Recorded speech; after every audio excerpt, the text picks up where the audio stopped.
ওই দিন গেলাম আমির ভান্ডার দরবারে, একটা হিন্দু আমার হাতে কালিমা পড়ে মুসলমান হয়েছে। ঠিক কিনা দেখছেন না আপনারা? আমার সবগুলো গোপন আছে নাকি? সব ওপেন, সব ওপেন। কথা কন ঠিক না বেঠিক? সব ওপেন। আর গতকাল আরেকটা বিচিত্র চিত্র দেখলাম, একটা ছেলে 14 মাসে হাফেজ হয়েছে। আমি তার পকেট থেকে 2000 টাকা খুললা দিলাম। পরে বলতেছে হুজুর, আমার আম্মা ইন্তেকালের আগে বলছিল আমি যেন হাফেজ হয়। এই ছেলেটার মা মারা গেছে, অথচ ছেলেটা তার মা মারা যাওয়ার পরে এই ছেলেটা 14 মাসে হাফেজ হয়েছে। আল্লাহু আকবার বলবেন না? যে চিনে সে কিনে। তবে সবচেয়ে বড় হলো দোয়া লাগে বাজান, মানুষের দোয়া লাগে। এরপরে একটা হিন্দু মেয়ে কালিমা পড়ে মুসলমান হলো, অনেক সুন্দরী। জিজ্ঞাসা করা হলো, বোন কেন তুমি হিন্দু থেকে মুসলমান হয়েছো? ও যুবক ভাই, হিন্দু মেয়েটার কথা প্রায় মাহফিলে বলি শুধু বুঝার জন্য। মেয়েটা বলে আমি মুসলমান হয়েছি একটা কারণ আছে। আমার আব্বা যখন মারা গেছে আমি বাবার পাশে দাঁড়ায় রইলাম, দেখলাম চিতাশালায় যায় আমার আব্বারে পোড়াইতেছে, নিচে দিয়া লাকড়ি দিছে, উপরে আমার বাবারে শোয়াইছে, আবার উপরের দিক দিয়ে লাকড়ি দিয়া নিচ দিয়ে আগুন ধরায় দিছে, আমার বাবার লাশটা পুড়তেছে। হঠাৎ করে আমার বাবার পা গুলো ঠেঙ্গা মেরা দাঁড়ায় গেছে, লাঠি দিয়ে আমার বাবার লাশের উপরে বাড়ি দিছে, বাড়ি দিয়ে আমার বাবার লাশের পাটারে সোজা করছে। এবার কিছুদিন পরে আমার আম্মা মারা গেছে।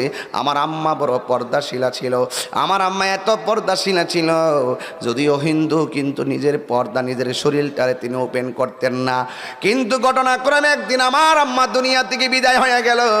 আমার আম্মারে কাপড় দিয়া বাইন্ডিং কইরা যখন নিয়ে গেছে চিতাশালায় পুরার জন্য, আমার আম্মার শরীরটা কেউ দেখে নাই, নিজ দিয়ে আগুন লাগাই দিছে। আগুনটা গায়ের মধ্যে লাগতে দেরি রে বাবা, হঠাৎ কইরা আম্মার শরীরটা ওপেন হয়ে গেছে। যেই মার বডি কেউ দেখে নাই, শেষ বিদায়ের সময় মার বডিটা ওপেন হওয়ার পর আমি বড় লজ্জায় পড়ে গেছি।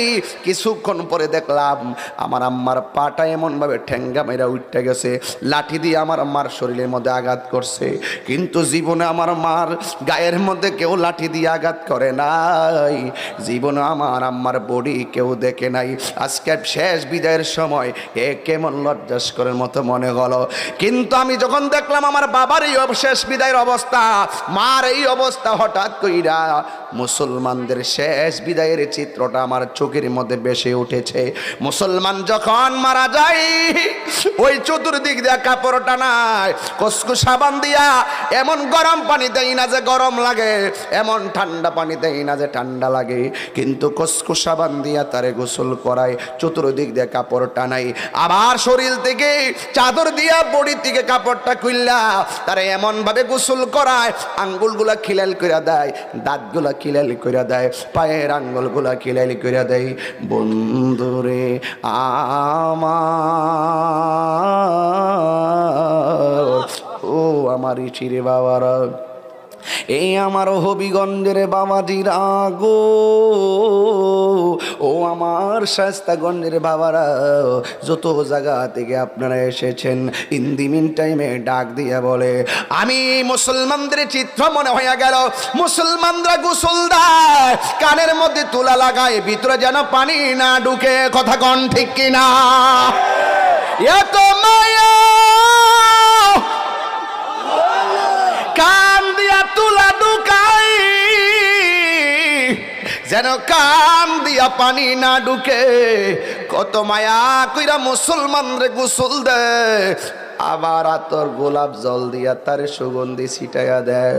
আবার দেখবেন পায়খানারে অনেকে ঘৃণা করে, ঘৃণা করে, একজনের পায়খানা দেখলে আরেকজনে ঘৃণা করে, মুখের মধ্যে আর নাকের মধ্যে আঙ্গুল দিয়া দইরা রাখে। কিন্তু মুসলমানরা যখন মারা যায়, মুসলমানরে যখন গোসলখানায় নিয়ে যায়, গোসল করার পরে ওই লাশটারে এমনভাবে দইরা 2-3 জনের শক্ত লাশটারে বসায়, বসায় দিয়া পেটের মধ্যে অনেক সময় শুয়াইয়া চাপ দেয়, অনেকে মাথাটা তুইল্লা চাপ দেয়, নিচ দিয়া যদি পায়খানা বের হয় এই টিস্যু দিয়া পায়খানা গুলা পরিষ্কার কইরা দেয়। মুসলমানরা শেষ বিদায়ে কত মায়া করে। হিন্দু মেয়েটা বলে পায়খানাগুলো এই কাপড় দিয়া চাদর দিয়া পরিষ্কার কইরা দেয়, গামছা দিয়া পরিষ্কার কইরা দেয়, কত মায়া। এই মায়ার কথা আমার মনে হইয়া গেছি। আবার বাজার থেকে নতুন কাপড় আইনা সুন্দর কইরা বাইন্ডিং কইরা পরাইয়া দেই গো। আবার মুসলমানটারে চোখের মধ্যে সুরমা লাগাইয়া দেয়। মসজিদ দিকে খাটাই না, এত ভারী লাশটাকে কান্দি নেওয়ার জন্য মানুষ পাগল হয়ে যায়। কেন পাগল হবে না?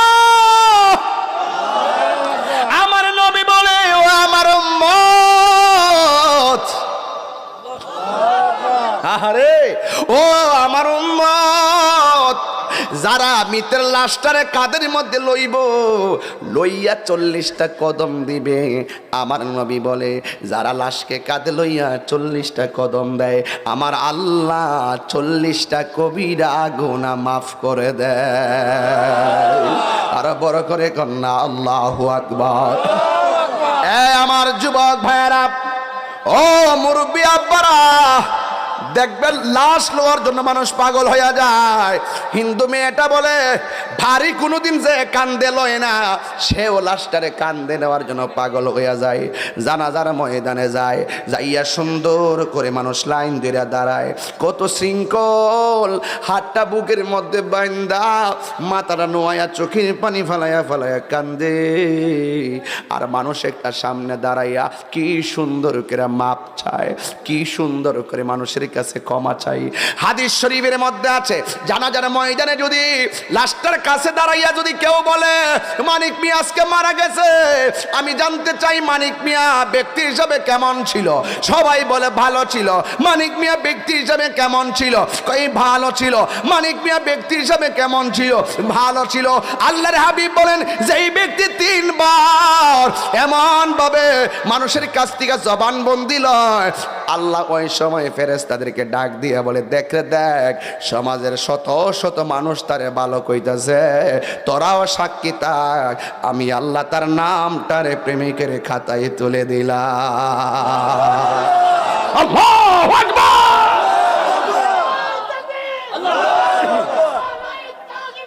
আল্লাহু আকবার।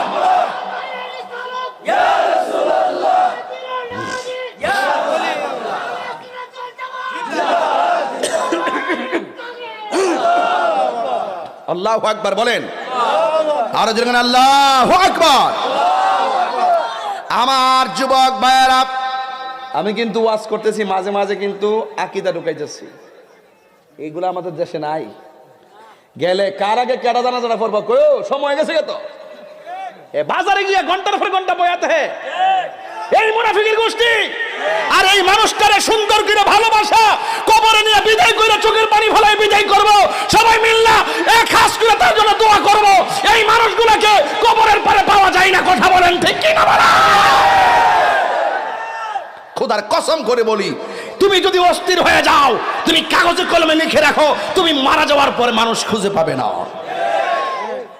দেখবেন যত ব্যস্ততা তার জানাজার মাঠের মধ্যে, যত ব্যস্ততা তার মসজিদের ভিতরে, যত ব্যস্ততা তার ঈদগার ময়দানে, সময় হয়েছে না হয়ে গেছে কত কষ্ট পাইছে মনে আমার কথা কইতাম না। মুনাফিকরে সাইজ করে মুনাফিক ঘাটে ঘাটে মুনাফিক, মুনাফিকদের সবচেয়ে